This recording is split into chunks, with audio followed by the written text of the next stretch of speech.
Hello, everybody. This is Mr. Hurd, broadcasting from the Hermosa School here, and I just wanted to take an opportunity to talk to the parents about some of the things that are going on here at the school, and just to kind of inform you about a couple of things that I would like to ask for your help and support with as we move forward here. But one of the first things that I want to say is that it's been a really, really awesome start to our school year. We've had a very, very positive, just a positive feel going on in the building, and it's really hard to kind of explain, but with some of the new staff that we have on board, and with some of the changes that we've made in the last couple of years, just with our school schedule and some of those things, I think that there's some really positive benefits. Not only for our students, but also for our staff as well. What you may not know is that one of the things that I worked on with the staff last year was to create a schedule that allows our teachers actually to have team time. So we actually have our kindergarten through second grade staff together as a team. We have our third through fifth grade staff together as a team, and our sixth through eighth grade staff together as a team. In addition to that, we also have opportunities for like our elective teachers, like music, PE, and our ed tech teacher, to also have a common time where they can meet and plan and collaborate. And I think it's going to create some really great opportunities for kids. We're going to be able to help provide them with more support and provide more collegial discussion between our teachers and our staff, so that we can talk about the things that we need to talk about. School can be a really busy place, and sometimes when we're working just in our classrooms and in isolation, it's really hard to get around to talk about different things and come up with solutions to different problems. But it's going to be a huge benefit also to our kids, because with our grade level teachers meeting and talking about strategies and ways that they can work with kids on certain things, or just even a teacher sharing a resource for an issue or problem that another teacher has, it's really going to open up those doors to allow for just the teachers to be able to provide the kids with the best instruction possible in the classroom. So we're really excited about that, and I just wanted to let you know about that as well. We also changed our lunch schedule from last year. Kindergarten and first grade are together at lunch at the same time, and they transition out to outside first, and then they go to lunch. One of the things that we found is that the kids in kindergarten and first grade want to rush through lunch if they eat first, to try to go outside. So we actually did that on purpose, so that the kids go outside and then go to lunch. Our second and third grade is together at lunch. Fourth and fifth grade are together, and sixth, seventh, and eighth grade are together with their groups. So we have a good rotation going on. I think the kids have been getting through in a timely manner.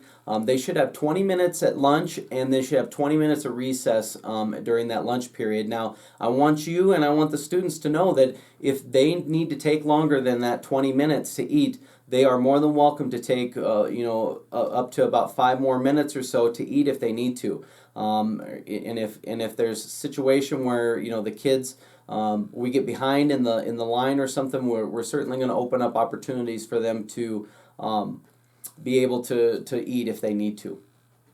Another thing that I would like to just get some clarification for is my school reach in regard to parents coming in the building. One of the things that I want the parents to really understand is that you are welcome in our school. You are welcome at any time to come in and be a part of what we're doing here. And if you want to come in and you just want to visit a classroom, or you want to come in and visit with a teacher, you are more than welcome to do that.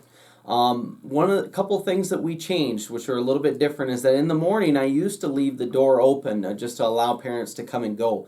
But there are times where Sarah gets really, really busy at the front office, and she can't always see who might be coming and going. And we realized that we needed to maybe increase our procedures a little bit, especially with the recent things that happened in the news, with some things going on with students coming into the building, or teachers, or not teachers, but maybe potentially somebody else that we didn't know entering the building and not knowing it. So we decided that it would be in the best interest of the safety of the kids to just have everybody come through the doors, and at least so that Sarah knows that you're coming through the door to buzz you in, to let you in. The other thing that we were trying to do is, I had a talk with the teachers, and I felt like it was really important that we ask our parents to honor the time that the teachers are needing to get ready every day for a full day of classes with the kids. So, a lot of times our teachers are coming in the door and they're trying to get things ready, and sometimes parents were coming in and they didn't know that they were going to be there. And the planning time that they had set aside to try to get ready for that day sometimes can get disrupted when a parent's coming there.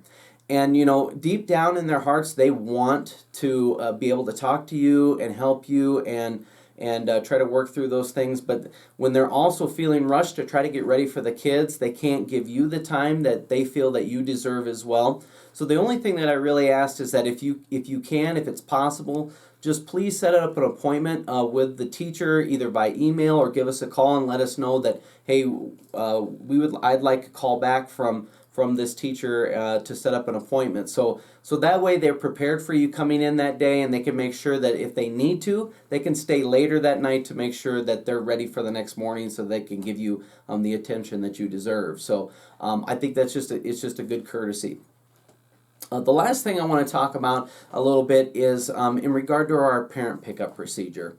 And I know that we have some parents that really kind of have some different philosophies or may even disagree with those procedures that we have in place. But I want you to know, and I want you to be confident that we do that parent pickup procedure for some very intentional reasons. And it certainly isn't to create any type of disruption for you or to make you feel like you can't have your kids back. But the one thing I want to just make sure that you understand, if you can imagine, if all the parents were to come up to the parking lot here and be taking kids to and from, and kids are, crossing the parking lot as other parents are trying to get through the parking lot. The tough thing is that our parking lot just isn't situated in a way in which, pickup and drop off is a really good thing. It doesn't work that way if it's in an unstructured way. One of the things that we have really tried to do is we tried to improve our process by putting more staff out there. We actually have 4 to 5 areas that we load kids. So hopefully we're loading 4 to 5 cars at one time and then cycling those cars through. Now, if the kid hasn't come out the door yet and they're sitting there at one of those spots, we send them forward to an overflow spot. So they move forward to that, and that allows that process to keep going. One of the things that I've also allowed parents to do is park down the hill just south of the school on that street, and you can come up the sidewalk and pick up the kids right by where the bike rack is. We have a supervisor who is there who will call out for your child's name, and the child can come down the sidewalk, and that prevents any congestion from going on with parents coming to and from.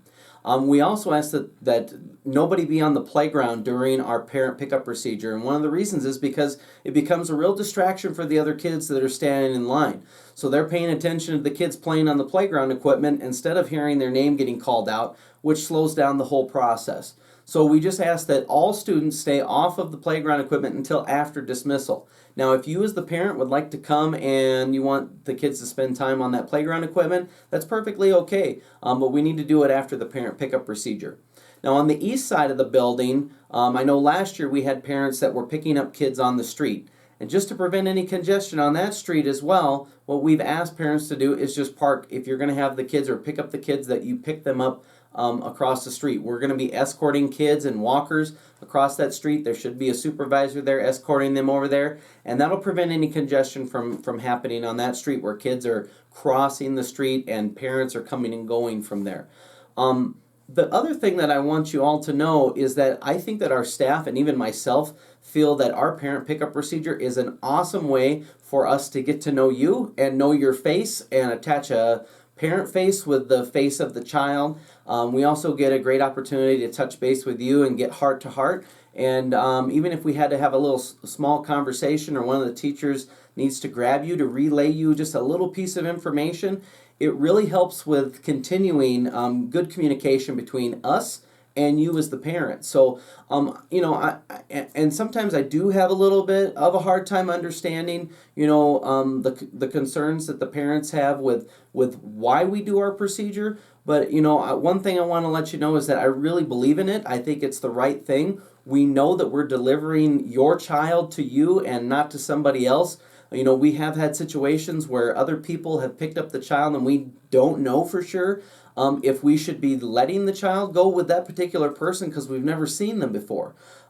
Situations happen and life happens, and we certainly would feel just terrible if a child went home with somebody that was just a stranger or somebody that you didn't want them riding home with.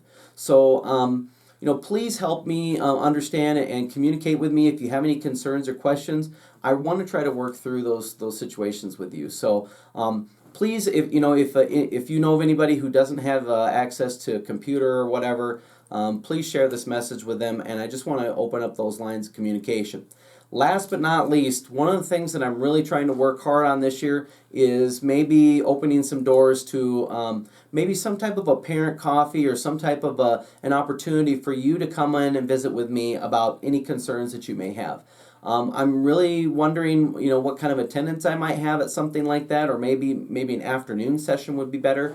But if you have any ideas, I'm looking forward to hearing what you have to say about some better ways that I can maybe better communicate with our parents about what's going on here at school. So I think this is going to be a long enough video for now. If you have any questions, call the school, give us a shout, come in and visit with me. My door is always open. It's open for students, staff, and it's open for parents and community members. And I'm just proud to serve here at the Hermosa School. I'm looking forward to a great school year, and I appreciate all the support from our community and parents. Thank you again, and have a great evening.